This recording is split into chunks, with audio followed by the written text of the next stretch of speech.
Hello, ako po si Benjamin Phillips, and you're watching PBA Draft Room TV. Napapansin po namin na 88% ng aming viewers ay di pa nakasubscribe. Kaya kung nagustuhan niyo naman po yung video, bilang tulong lang sa aming channel, ay hinihiling lang po namin na pakipindot ang like, subscribe button at notification bell. Maraming salamat mga ka-draft room! Welcome back po mga ka-draft room. Sa huling 7 draft ay may ilang second rounder ang talaga nag-excel sa PBA at nakagawa na ng pangalan, gaya nila Bong Quinto, Jonard Clarito at Adrian Nocum.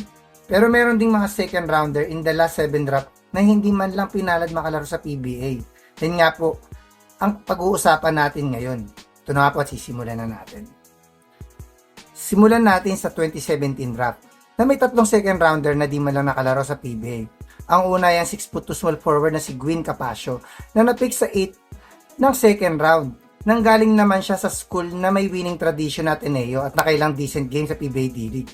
Bilang isang 3-and-D wing, ngunit talagang loaded palagi ang wing rotation ng Star Hotshots. Nakapaglaro pa naman siya currently sa NPBL. Ang sunod ay ang 6'5" power forward na si Jason Grimaldo. Galing sa di masyadong kilalang school si Grimaldo, pero dahil sa kanyang solid interior defense ay tumaas ang stock niya at napick nga sa 9th ng second round. Na-trade pa siya sa Kia, ngunit di rin siya pinaglaro nito. Currently ay reliable pa din ang depensa at inside game ni Grimaldo sa MPBL. At ang pangatlo sa batch 2017 ay yung 6'3" small forward na si Wilson Baltazar. Dito ay medyo nagulat talaga ako dahil kilala si Wilson na isang go-to scorer na talagang maaasahan sa perimeter ng NCAA contender na Lyceum. Ngunit kahit napick siya ng 11 sa second round ng Phoenix ay wala siyang pwesto sa kanilang roster. Currently ay naranasan ng magkampiyon ni Wilson sa MPBL para sa team ng Pampanga. Gaya ng 2017 ay may 3 second rounder din sa batch 2018 na di man lang nakalaro sa PBA. Simulan natin sa 5'10" point guard na si Robbie Manalang na nakuha sa 7th pick dahil sa kanyang efficient outside shooting at playmaking. Ngunit kahit madaming nag-expect na malaki talaga ang chance niya makapasok sa PBA, ay di siya pinalad dahil that time ay di kailangan ng Ross ng additional point guard sa kanilang roster. Currently ay isa pa din siya sa mga high scoring guards sa MPBL na may chance pa din makapasok sa PBA. Ang pangalawa sa 2018 ay ang 5'11" shooting guard na si Harold Nang na napick sa 8. Rainer siya hindi na nakakuha kay Harold, kahit gaya ni Manalang na guard ay di rin nakapirma ang hardworking perimeter defender ng Adamson. Nakapaglaro pa si Harold sa MPBL. At ang third sa 2018 ay ang 5'9" point guard na si Joe Allen Trinidad. Hindi rin nag-interest papirmahin ng Phoenix ang former starting point guard ng FEU na may decent playmaking skills. Nagkaroon din siya ng stint sa MPBL after draft. Sa batch 2019 ay meron lamang tayong isa.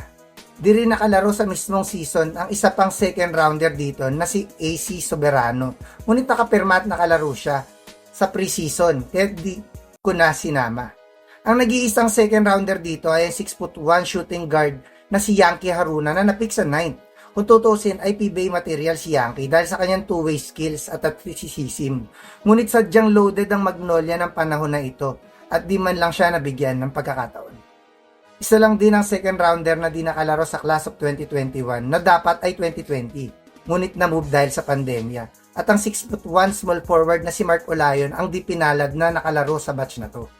Naging solid two-way wing din si Olayon sa UE at nagpakita din ng point forward skill sa MPBL. Ngunit dahil sa dami ng kaposisyon niya sa Northport ay narelegate lang siya nito sa PBA 3x3 team. Solid pa din ang all-around game niya ngayon sa MPBL at PSL. Ang batch 2022 ay may kagulat-gulat na 6 na second rounder na di man lang nakalaro sa PBA. Simulan natin sa 6'1" shooting guard na si Cameron Valles na nakuha ng mataas na 3rd pick. Inopera naman ng Converge ang talented PhilAm ngunit di sila nagkasundo dito at currently ay di pa din nakakalaro sa PBA. Pangalawa ay ang 6' shooting guard na si RJ Ramirez. Hindi masyado maganda ang nilaro ni RJ sa FEU, pero sa MPBL lumabas ang explosiveness at scoring potential ni RJ kung bakit napick siya ng 6 sa second round. Fit pa naman sana ang style of play niya sa sistema ni Coach Yeng, ngunit loaded lang talaga ang guard rotation ng Rain or Shine. Currently ay productive scorer pa din siya sa MPBL. Pangatlo ay 6'4" power forward na si Chester Saldua. Versatile naman si Chester na kayang laruin ang wing at big position sa MPBL. Ang naging reason kung bakit nakuha sa 9 pick si Chester. Ngunit di man lang siya nabigyan ng pagkakataon sa NLEX. Mas nag-fit ang laro niya sa 3x3 leagues. Pangapat ay ang 6'7" center na si Christian Pajarito. Naging solid backup center naman ng NCAA champion veteran si Pajarito. Kung bakit nakuha siya ng 10th sa second round. Malaking tulong pa naman sana ang interior defense at pagiging inside threat ni Pajarito para sa Meralco. Ngunit walang plano magbago ng lineup ang Bolts ng off-season na yun. Currently, ay mas nag-improve pa ang inside game ni Pajarito sa MPBL at may chance pa din makapasok sa PBA. Ang panglima sa batch 2022 ay ang 5'11" point guard na si Enzo Hoson. Nagulat din talaga ako kung bakit hindi nakapirma sa PBA ang isa sa best point guard sa 2022 draft.